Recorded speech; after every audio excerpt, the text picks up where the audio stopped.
오늘 3절에서 6절에 보면 사도가 우리의 구원의 목적에 대해서 말씀해 주고 있습니다. 그것이 바로 6절에 있습니다. 바로 그의 은혜의 풍성함을 따라서 바로 은혜의 영광을 찬송하게 하려고 우리에게 이런 구원의 은혜를 베풀어 주셨다는 거예요. 자, 모든 세계를 창조하신 것도 하나님의 영광을 위한 것이고요. 또 인류가 아담 안에서 타락하고 범죄하여 영원한 하나님의 형벌에 처해 있을 때에도 하나님께서 이 구속의 역사를 이루시는 것도 바로 하나님의 영광을 찬송하게 하기 위해서입니다. 그런데 6절에 보니까요, 그의 은혜의 영광이라고 그랬어요. 자, 이 은혜, 우리가 이 은혜라는 말만 들어도 온 몸이 떨릴 정도로 사실은 이 은혜는 귀한 것이죠.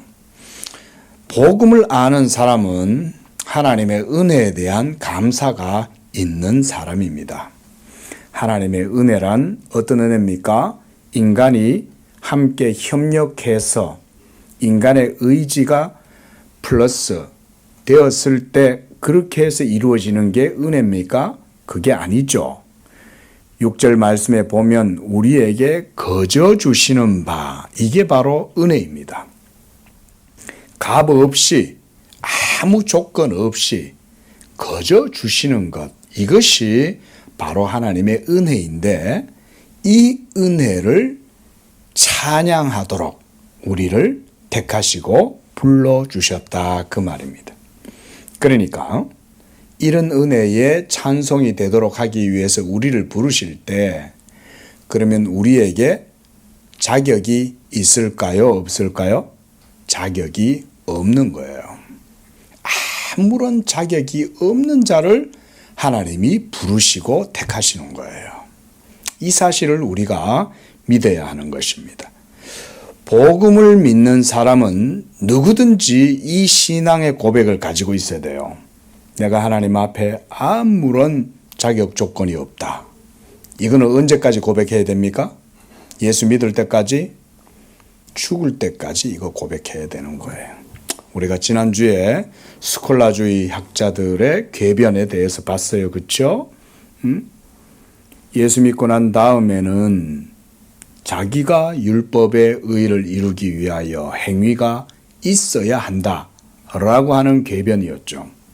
하지만 우리 예수 믿는 사람들은 믿음에서 믿음으로 나아갈 때 끝까지 오직 하나님의 은혜만을 찬양하고 하나님께만 영광을 돌리는 이런 것이 바로 복음의 신앙이다 그랬습니다. 그것이 바로 은혜의 영광을 찬송하는 것입니다. 또 14절에도 보면 우리 기업의 보증이 되사 그 얻으신 것을 속량하시고 그의 영광을 찬송하게 하려고. 여기서도 영광은 무슨 영광? 은혜의 영광이에요. 그 한량없는 자비하심에 대한 찬송. 그 사랑의 물결이 영원토록. 우리가 찬양할 수 있는 건 이거밖에 없어요. 찬양할 내용도 이거밖에 없어요. 오직 하나님의 은혜. 요즘 찬양 좋잖아요. 그죠? 한량없는 은혜, 갚을 길 없는 은혜. 또 은혜 찬송들 많더라고요. 그렇게 우리가 하나님의 은혜를 누림으로 하나님께 영광을 돌리는 거예요. 이 예수를 믿으려면 잘 믿는 사람은 어떤 사람이냐? 하나님의 은혜 안에서 어린아이처럼 즐겁게 그것을 누릴 수 있는 사람이 믿음이 좋은 사람이에요. 11조 잘하고 기도 생활 잘하고 기도도 유창하게 하고 그 음식도 하고 이런 사람이 믿음이 좋은 게 아니에요. 빨리 이런 생각들을 바꿔야 돼요. 고쳐야 돼요. 진짜 하나님이 좋아하고 함께하고 싶어하고 축복하고 싶고 사랑하고 싶어하는 사람은 하나님의 은혜의 영광을 어린아이처럼 즐거워할 수 있는 사람이에요. 왜냐하면 바로 그 사람이 어떤 사람? 은혜의 영광에 찬송이 되는 사람인 거예요. 그 사람이 한마디로 찬송의 제사를 드리는 적격자예요. 그런 사람이. 바로 이런 영광의 찬송이 바로 복음의 순수한 신앙을 고백하고 믿고 나아가는 예수 믿는 성도다. 오직 하나님의 은혜. 오직 하나님의 은혜. 예? 그리고 이 은혜를 고백함에도 천박하지 않는 거예요. 은혜는 고백해놓고 이 은혜를 빌미로 온갖 또 죄를 지어요. 그거는 하나님의 은혜에 대한 참된 고백이 아니에요. 진정한 은혜를 알고 고백하고 감사하는 사람은 그 은혜 앞에 낮아지고 겸손해져서 오직 모든 일들을 다 하나님께만 위에서 행하고 기쁨으로 행하고 이렇게 하는 거예요. 그런 사람들이 궤변을 부릴 수가 있겠어요? 그렇죠? 은혜에 거하게 하려고 죄를 짓겠느냐? 그럴 수 없느니라. 예? 은혜를 더하게 하려고 죄를 짓겠냐고요. 그거는 은혜를 모르는 거예요. 믿음이 연약한 성도인 거예요. 그런 사람들은. 하지만 진정 그리스도의 은혜 안에 녹아나 있는 사람은 그 은혜의 영광의 찬송으로서 하나님께 자신을 산제사로 드릴 수 있는 사람. 바로 이런 사람이 바로 영광의 찬송이 되는 사람인 거예요. 영광의 찬송. 자, 우리가 이제 기독교 강요 3권 14장 16절과 오늘 18절까지의 내용 보려고 그럽니다. 자, 441쪽 내용입니다. 자, 우리 함께 봅시다. 16절. 행위의 의에 대한 확신과 그것의 영광을 돌리는 것은 헛되고 그릇된 것이다. 자, 이런 측면에서 우리가 특별히 우리 마음에서 내몰아 없애야 할 두 가지 역병이 있다. 우리는 행위의 의에 대한 어떤 확신도 두어서는 안 되고 행위의 어떤 영광도 돌려서는 안 된다. 우리가 지난주 말씀에서 봤어요. 그렇죠? 누가복음 17장에서 종은 모든 일들을 다 행하고 난 다음에 뭐라고 말해야 돼요? 내가 마땅히 해야 할 걸 한 거지. 나는 무익한 종입니다. 이 고백을 해야 된다는 거죠. 우리는 이제 우리의 것이 아니죠. 우리는 다 주께서 사신 거예요. 우리는 이제 그리스도의 종이에요. 은혜의 종이에요. 은혜의 종. 은혜의 종은 오직 은혜만을 높이고 은혜만을 찬양하고 감사해야 되겠죠. 주님의 은혜 외에는 없는 거예요. 우리는. 그러므로 행위의 의에 대한 어떤 확신도 두어서는 안 되고 항상 행위에 대한 영광도 돌려서는 안 돼요. 사실은 이거는 칼빈 시대 때나 적용되는 거지. 오늘날 우리가 하나님 영광 위해서 수고라도 합니까? 오늘날 자랑할 만한 행위라도 있냐, 솔직히. 우리가 오늘날, 그렇죠. 근데 칼빈 시대 때는 열심히 또 하나님을 섬기고 신앙생활 했나 보죠. 특별히 로마 교회 사제들이나 로마 교회의 신앙을 또 이렇게 놓고도 얘기하는 거죠. 왜냐하면 로마 교회는 계속 사제의 행위라든가 공로라든가 이런 것들을 강조하니까. 자, 성경은 우리의 모든 의는 그리스도의 무죄함에서 좋은 향기를 빨아들이지 않는다면 하나님 앞에서 악취를 풍길 뿐이라고 가르치고 어떻게 해서든 우리가 확신을 버리게끔 도처에서 설득한다. 자, 이게 성경 전체의 논지다 이 말인 거죠. 그렇지 않습니까? 우리가 성경에서 우리가 이런 것 정도는 읽어내야 돼요. 하나님이 뭐라고 그래요? 나는 내 이름을 위하여, 내 영광을 위하여, 나는 나를 위하여 한다. 하나님이 이렇게 말씀하시죠. 그렇죠? 예? 기드온에게 10,000명의 병사가 있는 거예요. 하나님이 10,000명의 병사 다 너무 많아. 빼내. 추려. 그래가지고 딱 300명 추려서 하나님이 역사하시죠. 성경 도처에 인간의 의와 인간의 행위의 수고가 하나님 앞에 결코 의롭지 못하다는 걸 성경도 도처에서 증거하죠. 그렇죠? 오늘 우리가 읽어봤던 본문 말씀도 마찬가지 아닙니까? 그 은혜의 영광에 찬송이 되게 한다. 은혜잖아요. 거기에 우리가 뭐 밥숟가락 하나 올릴 만한 게 있냐 이거죠. 성경 전체가 그런 논지예요. 행위는 하나님의 자비로운 관용으로 지탱되지 않으면 그의 보복을 불러 일으킬 수 있을 뿐이다. 맞습니다, 이거. 왜냐하면 하나님의 율법이 도처에 준엄한 잣대로 서 있기 때문에 그래요. 도처에. 예. 그래서 그 율법의 판단 앞에서 하나님의 진노를 사지 않고 하나님과 충돌하지 않으려면 어떻게 해야 되겠어요? 늘 은혜와 자비의 복음 안에 거해야 되는 거예요. 그렇죠? 우리가 늘 그리스도께 피해야 되는 거죠. 그렇기 때문에 행위가 우리에게 남기는 것은 주의 종에게 심판을 행하지 마소서 주의 눈앞에는 의로운 인생이 하나도 없나이다 라는 다윗의 고백처럼 우리의 심판관이 되시는 분께 간청하는 일밖에 없다. 자, 욥이 바로 그렇게 하나님 앞에 고백을 했습니다.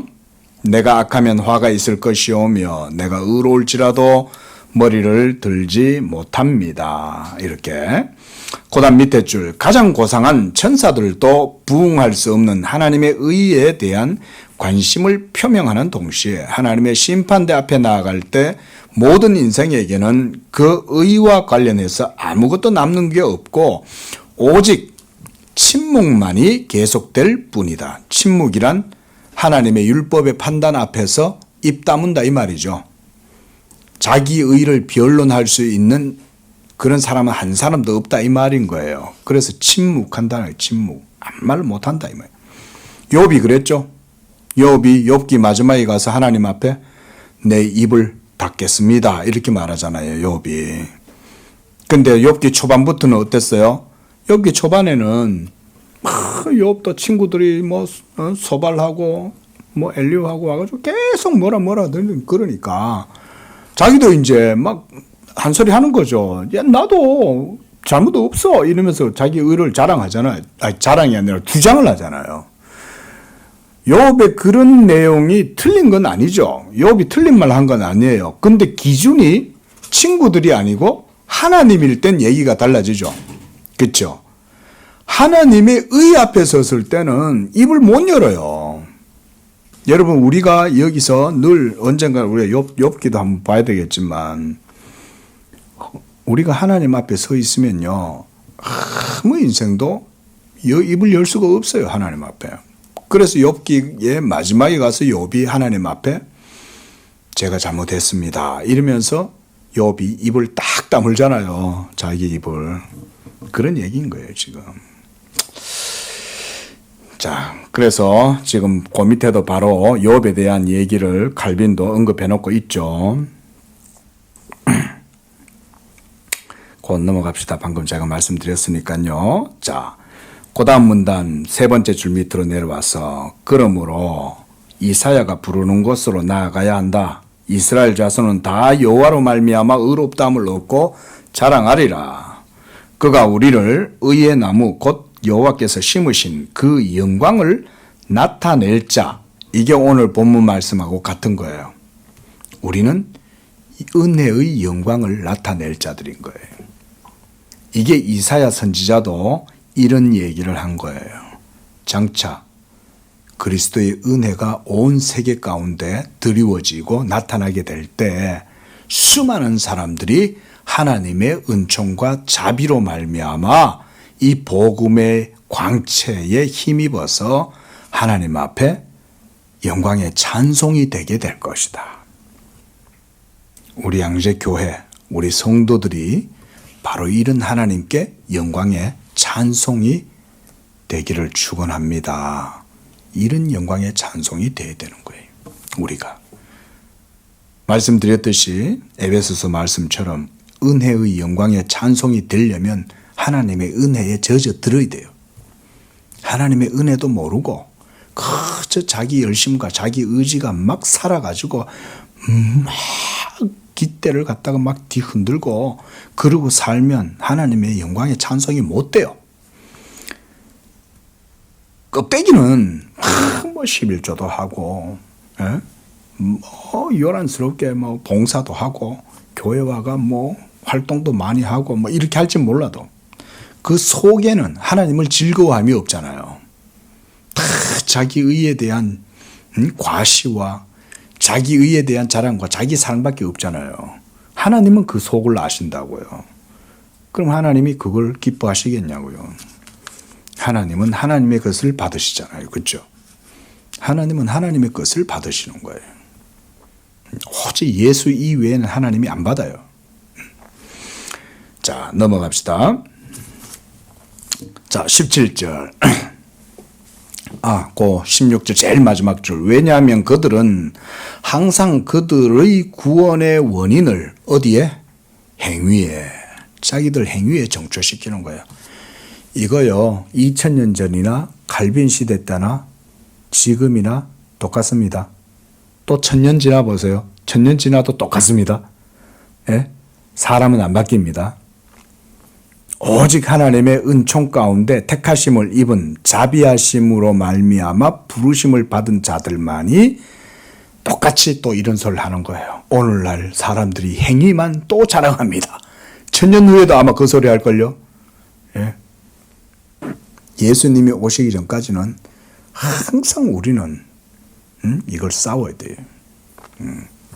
자, 17절. 행위는 구원의 4가지 원인과는 무관하다. 4가지 원인, 이거 이제 4원인설이라고 해서 칼빈의 4원인설 유명합니다. 먼저 두 번째 문단 보세요.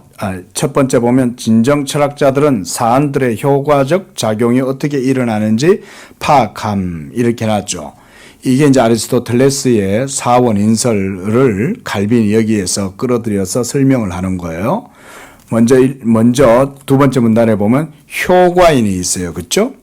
효과인이 하늘 아버지의 자비와 그가 우리를 향하여 값없이 베풀어 주신 사랑이라고 선언한다. 이게 바로 효과인이에요. 그 다음 분명히 진료인은 자기의 순종으로 우리를 위하여 의를 획득하신 그리스도시다. 자, 진료, 메트리얼, 그렇죠? 메테르라고 그러죠. 자, 이 진료인이 뭐라고 그래놨어요? 칼빈이 거기 옆에 그리스도께서 자기의 순종으로 우리를 위하여 의를 획득하셨다. 바로 그 그리스도가 진료인이죠. 그렇죠? 의를 획득하신 그리스도. 자, 우리 이거 뭐 계속 설명했으니까 제가 깊이 설명 안 해도 이제 다 알아들으실 거예요. 자, 그런데 여기서 우리가 좀 더 주목하고 주의해야 될 게 뭡니까? 이 그리스도의 뭐예요? 그리스도의 뭐가 재료예요? 진료예요? 인격과 또 사역이죠. 그죠? 요게 이제 중요합니다. 그리스도의 인격과 사역이 바로 우리의 의를 위한 진료가 되는 거예요. 요렇게 우리가 교리적으로 이렇게 이해를 해야 됩니다. 그리고 여기서도 제가 참고적으로 이 말씀을 좀 드려보겠습니다. 자, 칼빈이 지금 뭐라고 그랬어요? 의를 획득했다 그랬죠. 이게 바로 오늘날 문제가 많은 이게 능동순종에 대한 얘기예요. 칼빈이 능동순종 얘기 안 한다 이런 사람들이 있는데 그거는 칼빈 책을 안 읽어서 그런 거예요. 칼빈은 정확하게 능동순종에 대해서 얘기하는 거예요.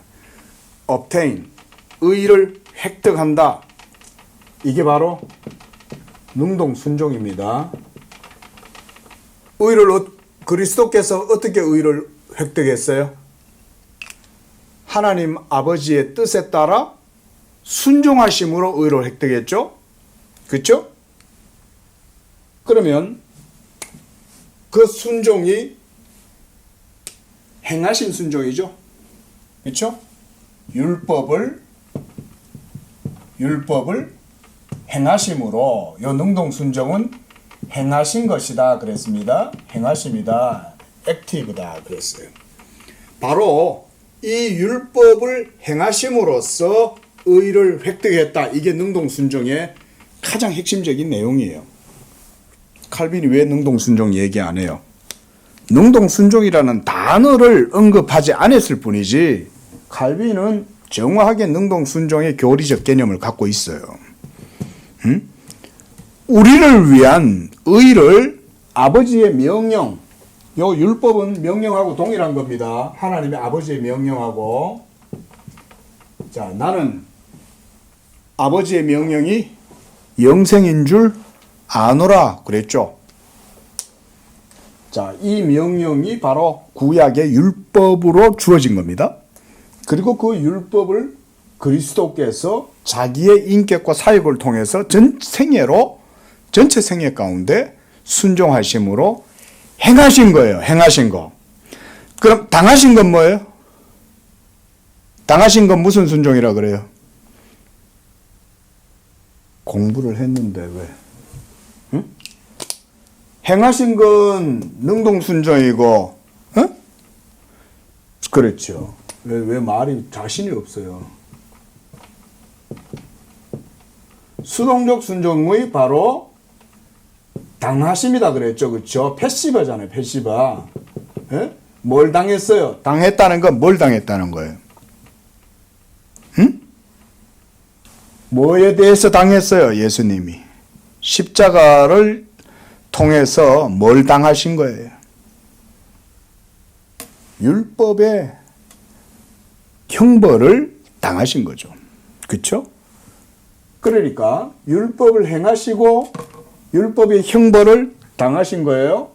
그 당했기 때문에 그걸 보고 파시바 오비디엔치아라고 그러는 거예요. 그리고 그걸 수동적 순종, 능동적 순종. 이제 이거는 요즘 말이 많아서 제가 자꾸 설명을 하는 거예요. 사람들이 자꾸 이게 능동 순종이라는 건 없다. 능동 순종을 통해서 그리스도가 의를 획득해가지고 그 획득된 의를 우리에게 전가해 준다라고 하는 걸 자꾸 부인을 해요. 그 부인하려면 칼빈을 밟고 넘어가야 돼요. 이것도 지금 그 얘기 하잖아요. 진료인으로서 그리스도가 자기의 인격과 사역을 재료로 삼으셨다 이 말이에요. 그 다음 형상인 혹은 도구인이라 그랬어요. 형상 말하자면 영어로 하면 폼 이 말이죠. 그 다음 도구인은 인스트루먼트 도구 그런 말이에요.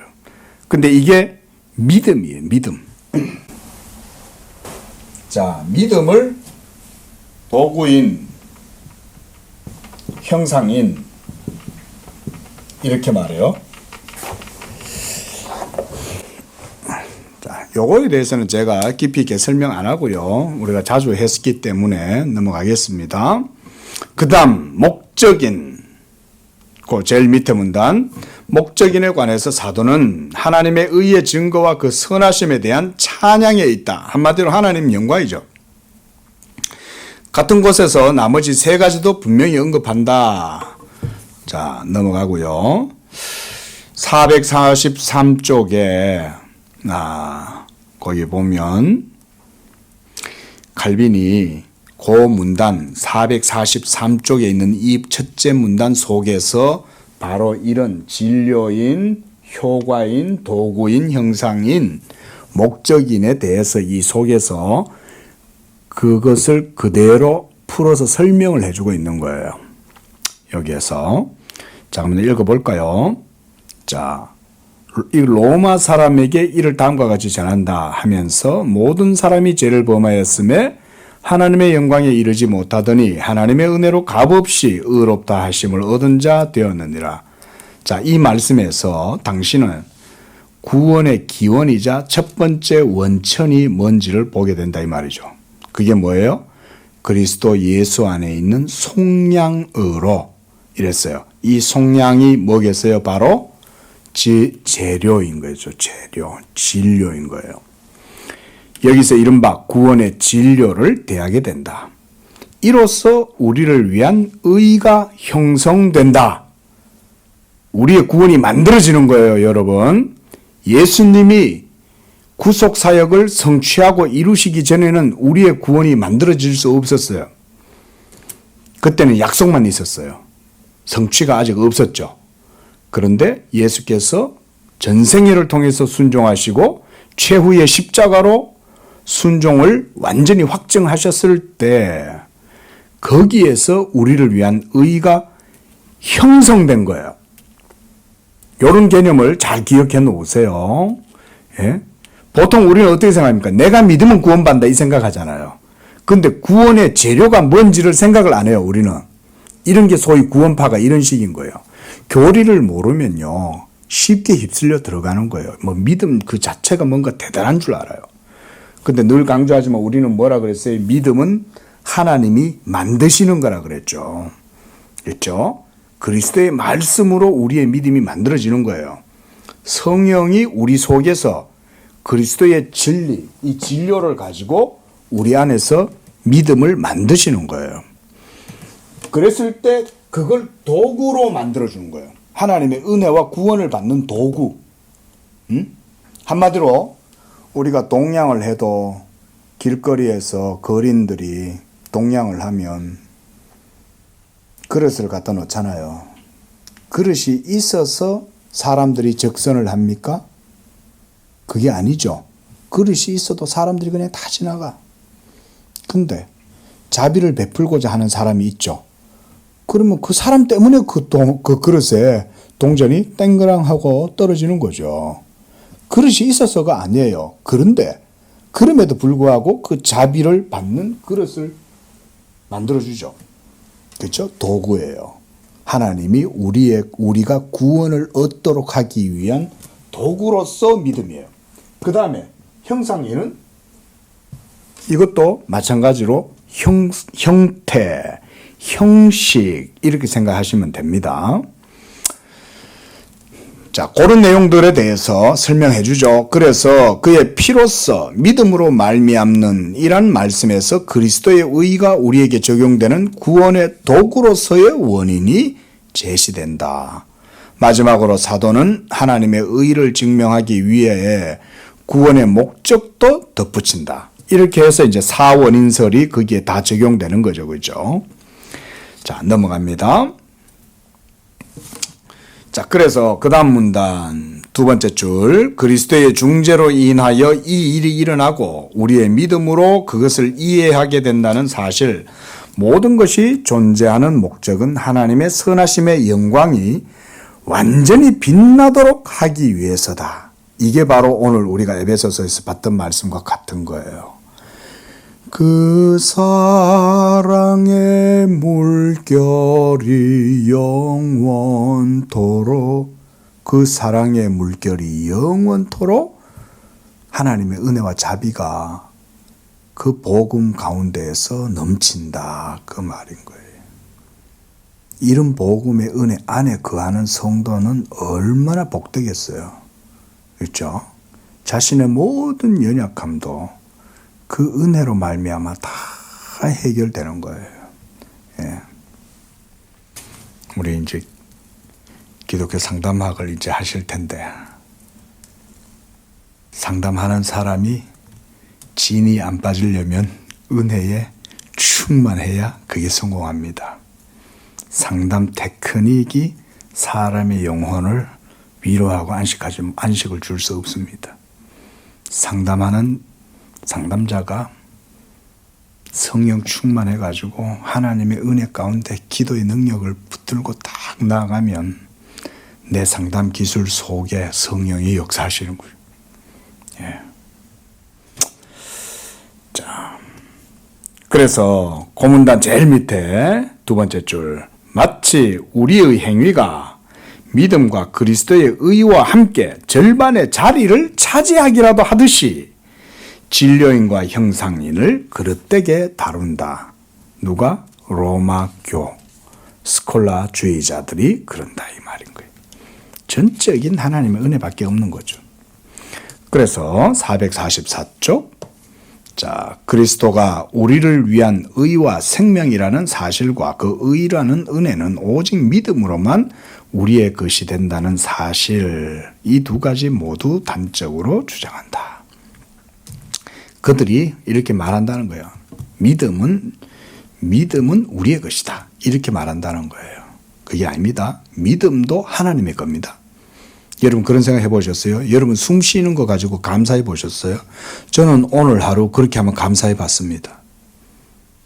제가 살아있는 이 자체만으로도 하나님 감사합니다. 저 오늘 내 영이 하나님께 그런 감사를 했어요. 하나님 제가 지금 이렇게 살아 숨 쉬고 있고 이렇게 삶의 기회, 찬스를 주신 것 자체도 이것도 하나님 은혜입니다. 감사합니다. 예. 여러분, 우리 그리스도인들은요, 모든 게 다 하나님 은혜죠. 은혜 아닌 게 어디 있어요? 여러분, 은혜를 고백하는 건 아주 고상하고 아주 깊이 있는 신앙입니다. 은혜를 고백할 수 있는 거예요. 은혜를 고백하지 않고 살잖아요. 배은망덕한 거예요. 응? 복음의 은혜 안에 진정 젖어드는 사람은요, 은혜를 고백하고요. 그 은혜의 고백 가운데에서 하나님의 모든 복을 또 누려요. 예? 은혜는 그저 값없이 주시지만 놀랍게도 그 은혜는 탁월한 거예요. 은혜는 탁월한 거예요. 탁월한 거. 그저 감정적으로 눈물 흘리면서 그냥 울고 어떤 가슴 속에 어떤 감정의 어떤 충동을 느끼고 이게 은혜가 아니에요. 하나님의 진리로 말미암는 작용으로 우리가 은혜를 누리게 될 때 그 은혜의 탁월성이 여러분들의 삶 속에 또한 탁월한 그리스도의 복으로 나타납니다. 이런 게 은혜입니다. 은혜라는 건 한마디로 말장난이 아니에요. 감정 노름이 아니에요. 자, 18절. 선행은 그 자체로 구원의 의와 무관하나 은혜는 하나님의 선하심의 표징이 된다. 참 칼빈이 되니까 이런 얘기를 하는 거예요. 은혜를 은혜되게 표현할 수 있는 거. 그래서 우리가 칼빈 기독교 강요도 보고 있는 거고요. 기독교 강요 다 끝나면 또 딴 거 할 거 없어요. 또 기독교 강요 또 하면 돼요. 사실은. 기독교 강요는 성경 다음 책이야, 사실. 네. 이것만 다 배우면 대단한 거고. 자, 그러나 성도들은 자기들 자신의 무죄함과 순전함을 기억함으로써 매우 자주 자기 확신과 자기 위로에 빠져들곤 하고 심지어 때때로 그것을 공언하는 것조차 서슴지 않는다. 이런 사람 많습니다. 첫째, 그들은 자기들의 선한 동기를 불경건한 자들의 악한 동기와 비교하는 가운데 승리에 취해 마음속으로 자만에 빠진다. 그들 자신의 의에 대한 찬미가 아닌 자기들의 반대자들에게 정당하고 마땅한 정죄를 함으로써 그렇게 한다. 자, 연약한 사람이 있어요? 아니면 불신앙자들이 있어요? 근데 우리가 이런다 한번 봅시다. 저 사람들 예수도 안 믿고 하나님 살아계신데 하나님도 안 믿어. 근데 나는 어때? 나는 믿어. 그럼 그렇게 내가 믿는다는 것에 대해서 자랑할 수 있어요? 자랑하는 게 아니라 도리어 어떻게 해야 돼요?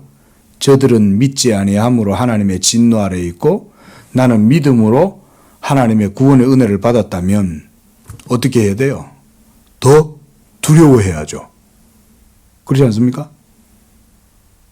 아니 저 사람들은 예수 믿음을 못 받아갖고 구원을 못 받았는데 나는 받았어. 그럼 내가 그걸 자랑해야 되냐고요.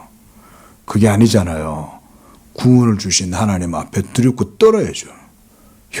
내가 저 사람들 가운데 한 사람이 안 되고 내가 그리스도 안에 있는 자비를 얻었구나. 이런 생각을 하면 지금 그런 얘기예요. 자, 둘째, 다른 사람들과 비교하지 않고 하나님 앞에서 그들 자신을 점검하는 동안 그들의 양심이 순수함을 느끼고 얼마간의 위로와 확신을 얻는다. 거짓 확신 이런 거예요. 청교도들이 이런 거 얘기 많이 하죠. 특히 이제 뭐 우리가 유명한 조나단 에드워즈나 존 오웬 같은 분들도 보면 이제 한번 그런 책도 좀 보십시오. 나중에 제가 이제 추천드립니다. 예. 상담을 한다 그러면 그 심리적인 영적인 사고방식에 대해서 아주 깊이 있게 이제 에드워즈나 네, 특히 이제 그 오웬의 보면 영적 사고방식이라는 책도 우리나라에 번역되어 있잖아요. 그 다음에 신앙과 정서 이런 책도 있잖아요. 거기서 그들이 하는 얘기가 뭐냐면 거짓된 확신, 거짓된 정서에 그 속에 뭐가 들었냐. 그 속에 진정 하나님의 은혜의 본질과 진리가 그 속에 있느냐. 이제 이런 것들을 그 정서를 해부하는 거죠. 정서를. 감정을. 칼빈도 여기서 그런 얘기를 하죠. 양심이 순수함을 느끼고 얼마간의 위로와 확신을 얻었을 때 자기가 의롭다고 생각한다는 거죠. 자, 넘어가고요. 그 밑에 거는 이제 그걸 설명해 놨어요. 뭐 핵심 준비론 이런 얘기들도 요즘 막 하고 이러시던데. 자, 거기 보면 그 제일 밑에서 두 번째 줄, 그들이 회심하여 복의 시작으로 완성에 이르기까지 모든 걸 누리고 그 가운데 쉬게 되는 건 오직 하나님의 선하심을 의지할 때에 가능한 거다. 그러니까 사도 바울이 이렇게 얘기하죠. From face to face. 로마서 1장 17절에. 믿음에서 믿음으로 해요. 우리는 믿음에서 시작한 다음 행위로 들어가지 않아요. 믿음에서 끝까지 그 은혜의 견인을 받아서 끝까지 믿음으로만 나아가요. 예? 그러니까 그리스도 앞에, 그리스도 안으로 쭉 들어가는 거죠. 근데 들어가면 들어갈수록 끝이 없어요. 광활한 은혜의 지평이 열리는 거예요. 그게 은혜예요. 은혜는 마르고 닳도록이 없어요. 은혜는 끝이 없어요. 그리고 앞서 말씀드렸듯 은혜는 탁월해요. 은혜 그 자체는 하나님의 말씀에 의해서 이루어지는 거기 때문에 그 말씀의 역동적인 힘에 의해서 은혜를 누리는 자는 또한 은혜의 영광의 그 탁월함도 경험합니다. 탁월함을 경험하면 그의 삶은 탁월하겠죠. 먼저는 도덕적 탁월성이 드러나겠죠. 그렇죠? 자, 우리 늘 기억해야 됩니다. 자, 도덕적 탁월성이요. 도덕적 탁월성이 어디서 나옵니까? 성령으로 말미암아 변화된, 그래서 그 은혜 안에 있는 믿음, 거기에서 도덕적 탁월성이 나오죠. 참된 믿음, 그렇죠? 참 믿음에서 도덕적 탁월성이 나옵니다. 도덕적 탁월성은 단순한 감정이 아니에요. 도덕적 감정 정도가 아닙니다. 의지가 놀라운 능력을 발휘해요. 의지가. 응? 이게 전부 다 믿음의 작용이죠. 믿음에 의해서 이 작용이 일어나는 거죠. 그래서 우리가 믿음 공부를 해야 된다. 늘 믿음 공부해야 돼요. 하나님 말씀에 의해서 생겨난 게 믿음이기 때문에. 그러면 그 은혜의 영광의 복음의 탁월함에 대해서도 깊이 있게 공부할 수 있어요.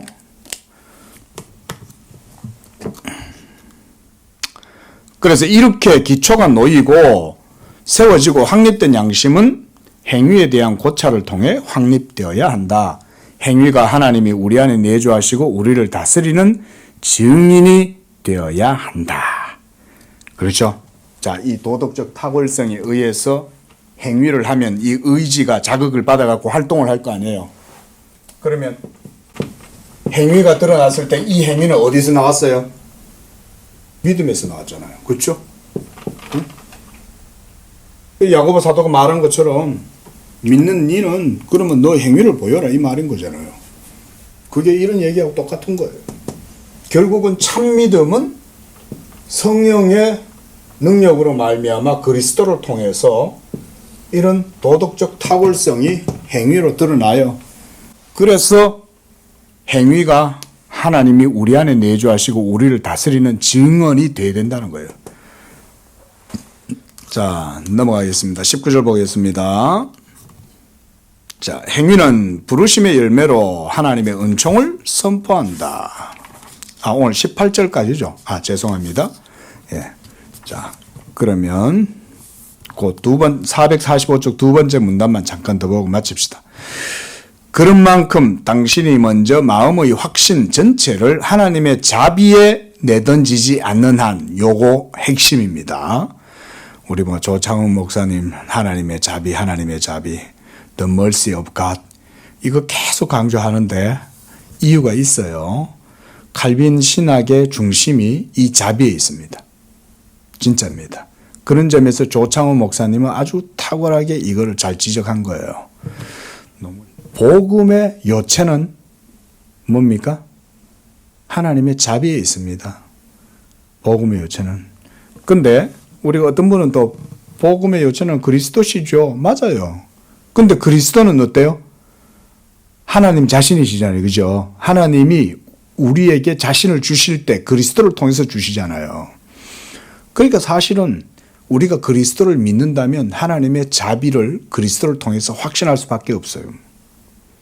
그런 의미에서 우리가 하나님의 자비를 믿는다라고 말할 수 있어요. 거기에 대고 어떤 분이 믿음의 대상이 어떻게 자비냐, 그리스도지. 그 말인 줄 알아야지. 예? 그리스도를 믿는다면 그건 뭐예요? 하나님의 자비가 내게 임했다는 얘기잖아. 맞잖아. 예? 칼빈 신학의 핵심 논리를 이해를 해야 돼요. 믿음의 대상이 그리스도다. 맞는 말이지. 근데 그거는 형식적인 얘기지. 실제로 우리가 그리스도를 믿는다면 그리스도를 믿는 믿음 속에서 하나님의 자비를 확신하겠죠. 그걸 믿으라는 거예요. 자, 이런 자비를 의지한다면 행위에 관한 확신은 자리를 차지할 수 없다. 그렇겠죠? 그렇죠? 1만 달란트 빚진 자의 심정으로 사는 사람은 100달란트를 누가 자기에게 빚져도 그 사람을 박하게 대하지 않겠죠? 은혜 안에 살아가니까. 자, 기도하겠습니다. 자비로우신 주 하나님 아버지 감사합니다. 이 저녁에 또 귀한 말씀들을 또 상고합니다. 바라옵기는 우리가 늘 우리 자신을 주의 십자가 아래 내려놓게 하시고 날마다 자기를 부인하고 늘 그리스도 예수 안에서 우리를 향하신 하나님의 그 크신 은총과 자비를 그 선하심을 바라보면서 하나님의 은혜의 영광을 즐거워하고 그 가운데 하나님께 영광을 돌리는 그런 찬송의 제사가 되는 복된 삶이 되게 하여 주시옵소서.